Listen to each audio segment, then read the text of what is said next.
Welcome to the Gymnasium of the Kinosaries, one of the many places where philosophers came to enrich the mind and enlighten the spirit.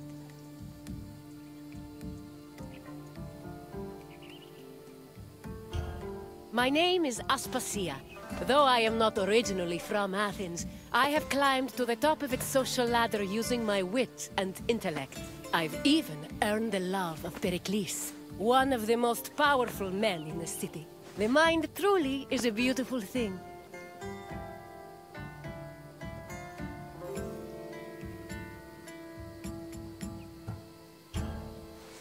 There is no better setting for learning than in a quiet place far away from the commotion of the city.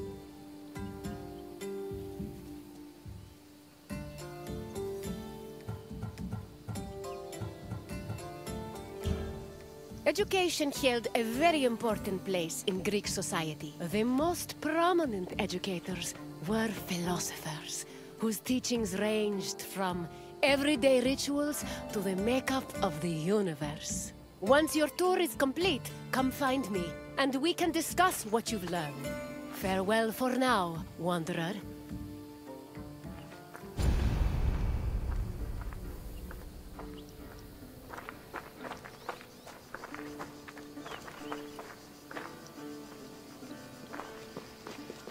Enjoy your visit.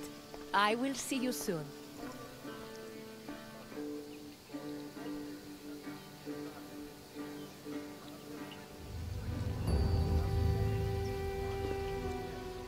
Philosophy comes from the Greek word philosophia, or love of wisdom. This concept was in direct contrast with philochromatia, love of money, and philotimia, love of honor. As of the second half of the 5th century BCE, Athens was known as Greece's capital of philosophy. Due to the rise of democracy, there was an increasing need for education beyond the basic subjects of elementary school. Athenian citizens needed to be able to participate in various functions of the democratic state, such as being elected for office, proposing new laws, engaging in military decisions, or simply defending their rights.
Originally, Athens had no official school buildings for sophists and philosophers taught either in private homes or in public spaces like the theater. To recruit young pupils for long-term curricula, they also held classes in gymnasia, where young Athenians underwent physical training. The Cynosarges was a sanctuary to Heracles, located in the south suburb of Athens. At the beginning of the 4th century BCE, Antisthenes used this sanctuary as a teaching spot for his school of philosophy, the aptly named Cynicism.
Originally, Athens had so to recruit young pupils, the Cynosarch at the beginning of the 4th century BC. Right through the fire they face, they'll carry the weight of Leonidas, the bravest they'll fight to the grave.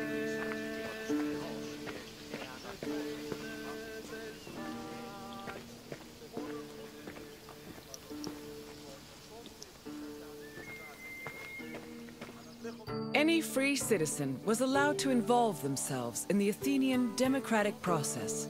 However, to truly influence the flow of politics, their speech and rhetoric skills had to be impeccable. As a result, many sophists taught subjects like logic, reason, and eloquence. These were meant to help students achieve arete, or excellence. But this specific concept of excellence was often challenged, especially by other philosophers. For example, Plato, Socrates, and Isocrates preferred a more moral approach and argued that rhetoric should be used as a means to serve the greater good. Socrates and Plato went even further, declaring that philosophy and wisdom were not only useful tools, but also ethical virtues.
Ancient Greek philosophy was multidisciplinary in nature. In addition to wisdom and logic, philosophers also studied and taught math, geometry, music theory, and even medicine.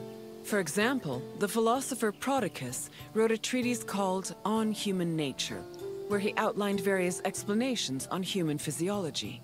Philosophy's influence was also great enough to affect medicine. Hippocratic physicians were known to incorporate philosophical ideas into their work, and the treatise On Airs seems to be influenced by pre-Socratic theories on air being the first principle of the universe.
The famed philosopher Socrates had an ambiguous relationship with sophists. In Plato's dialogues, Socrates is portrayed as being in constant opposition with the famous sophists of his time. Aristophanes' comedy, The Clouds, meanwhile, depicts Socrates as a sophist himself, constantly demanding payment for his teachings. Socrates was in fact very poor and made no money off his teachings. He also differed from the sophists in that while they only taught aristocratic youths, Socrates taught everyone, regardless of station. Unfortunately, his controversial ideas and practices did not sit well with the city of Athens, and he was eventually tried for impiety.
Philosophy was not only a collection of ideas, but a way of life. According to philosopher Pierre Hadot, his ancient counterparts had a daily regime of spiritual exercises to combat their passions, doubts, and illusory beliefs. These exercises included meditation on death, contemplation of nature, or speaking with a friend or mentor.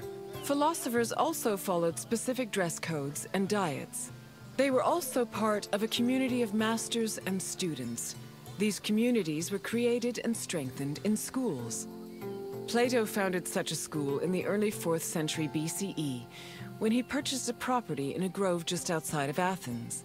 The school was designed to groom students into philosopher citizens who could eventually rule the city in a measured and fair manner. It followed its own rules and was open to both male and female disciples.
I can tell by the crease in your brow that you're already puzzling over the new things you've learned.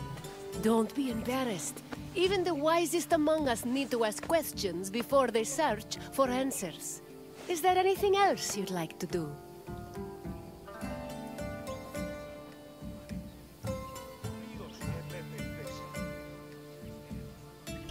As you wish, Wanderer. Safe travels.